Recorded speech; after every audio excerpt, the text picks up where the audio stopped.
Obviously, a unique circumstance of tying a football game, but our locker room was happy and excited, and our guys played really, really well down the stretch. Made some big-time plays, big-time opportunities. Really good lessons for our guys throughout this game, starting fast, getting better from that standpoint, and we'll just keep growing.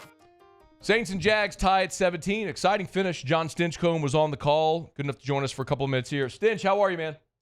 I'm doing great. Thanks for having me on. Always our pleasure. Hey, what are you specifically looking for when you go into a second preseason game? Well, for this year, it's where are we at with the quarterbacks, right? I mean, obviously we don't get an opportunity to evaluate any of the starters on defense. They weren't available on Sunday. And so really it's more role players across the defense. But you look at it and the way the roster is right now, there's so many opportunities, running backs, tight ends, wide receivers, maybe not your 1 and 2 wide receiver, but you get behind there and there's some opportunities for guys to make plays and still be impactful and not only carve out a roster spot, but a role when the season comes around. All right, so you mentioned a few positions there that I want to talk about. The quarterbacks, I guess we can start there. How can you grade or rate what Tyler Schuck did when it's a little bit of a makeshift and leaky offensive line? I mean, what can you take away from Schuck's performance in the first half? Yeah, I think that's a fair assessment in that you didn't get any of the run game going, and I think we're just kind of struggling offensive line-wise when there's line movement or various pressures. We saw a couple of TEs where defensive tackles, defensive ends are twisting and they're getting home. So it's equally as important to evaluate a quarterback. What do they do in those stressful situations? And you see the flip of week 1 to week 2 of who gets to start and who's with the quote unquote ones that are out there. And you look statistically, and I think that's reflective of how that first team offense has performed. And, I'm sure there's plenty of game planning that will occur once you get to regular season, and it'll look a lot sharper, but it certainly hasn't looked clean. So when you're evaluating a guy like Tyler Schuck who comes in there, well, how does he manage? How does he get you in the right situation? How does he recognize what the defense is and adjust the protection or get you to the right play? And I think at times he did that really well. You look at one of the last drives of that first half, and he hits an open Chris Olave, who's almost always sure-handed and uncharacteristically drops the ball, and it's the end of a series that you end up with points on the board, but it's 3 instead of a potential 7. So I think you're looking at the whole picture as you're evaluating these quarterbacks, and that's the case for both Rattler and Schuck. How do you grade the offensive line, Stinch, when that's a unit that you want to look at them individually, but that unit has to work together as one? So it feels like it'd be hard to rate them individually when the success depends on everyone else. What do you see? Yeah, well, as a group, they're not high functioning right now. But you go back and watch the film, and I've become a little bit of a nerd and gone back from behind both games and watched those guys. Love it. And I'm encouraged by Kelvin Banks. You look at his skill set, and it's pretty obvious why he's a top 10 pick. Obviously, there's things that he's going to improve on technique-wise and footwork-wise, but athleticism, power, finish, drive, body control when he's out there, a lot to be encouraged about. I think you look at the overall production of the group, it's not there yet. And candidly, I was expecting the right side of the line to be a little bit further along than they were.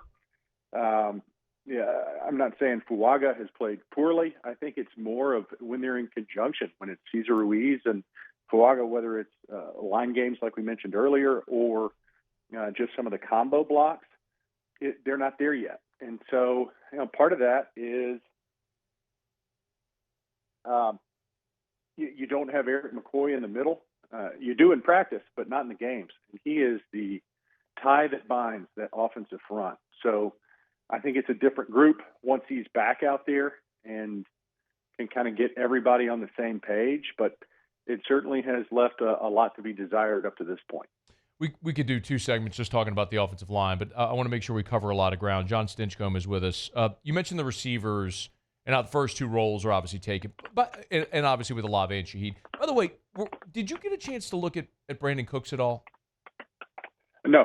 Okay. I hadn't seen him once. That's fine. Is Mason Tipton a guy that can be a contributing Sunday player, or is he just a preseason training camp warrior? Hey, great question. I think he's very much a contributor. I think you look at some of the balls that he has to battle for. I think his performance is not just against sub-Sunday regular season talent. I think he's going to be a contributor. And with that said, there's still room for improvement there, right? So the Rattler interception into the game, Spencer comes on and says, it's a little bit of a miscommunication, which is code for I don't want to throw my wide receiver under the bus, but he's either got to flatten out or get on his horse instead of just kind of jogging through that route. And, that was Mason on that play. So you listen to the other players, and I think that's a pretty good indicator of the respect that he has earned among his peers. And I think he's very much going to be a part of the equation once we get to the regular season. When I say tight end so far in the preseason, first thing, player, person, play, what comes to mind? Oh, that catch by Welch was pretty impressive. How about it? When he catches it on the neck of a linebacker who has him totally covered up. So I think he's made a couple plays. Week 1, you go back and you saw Stahl make a couple plays, and they're really more inline tight ends than receivers. So, you got Juwan, who we haven't seen a lot of this preseason, but his pass catching ability and his athleticism, and you're looking for who's that complement. And I think there's opportunities and battles that are occurring at that position specifically. Jon Stinchcomb is with us. I know you and Joel talked about the running backs on the broadcast a good bit yesterday as well. And I think we all know Kamara and Kendra Miller seem pretty entrenched. The question is, who's third or fourth? How do you, after 2 preseason games, how do you start to shuffle that out? Yeah, so special teams is going to be huge. And obviously, a healthy Kendra Miller is going to help this offense. You see the explosiveness. I mean, how many times were defenders unblocked in the hole? He made a miss, drives through a couple tackles.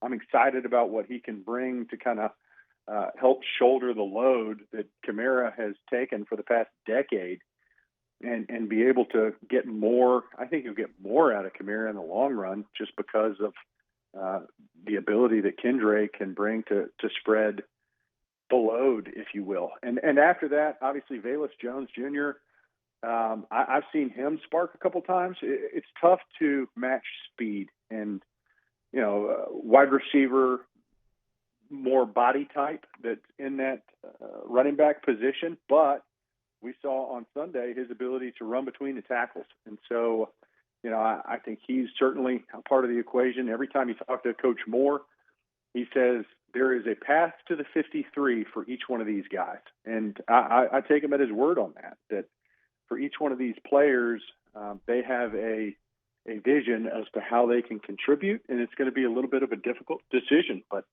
I think Velus is probably that number 3 for me right now as to where it stands. And, you're looking at Cam and Clyde trying to battle out and see what they can do, not only from that running back position, but potentially be a value add in special teams as well. Wow, Velus is the number 3. Okay. All right, I got 2 more for you. One, when we started, you mentioned observing the defensive role players. For me, that was kind of my biggest takeaway as you look for who could potentially be foundational pieces moving forward, some of those young defensive guys. Who I know my answer. Who is it for you, the young defenders that have popped for you? On Sunday, Sanker certainly made his presence known. His ability to close and do so with some hostility and violence has been eye-catching. You hear some of the vets talk about him early.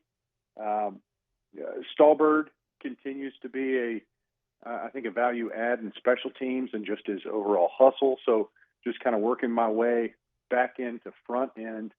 And then Rumpf, seasoned vet, but high motor guy, applied pressure. I don't know if he showed up a ton in that stat book, but he's affecting the game, as is Diggs. So just a couple guys that I think have helped themselves in this camp.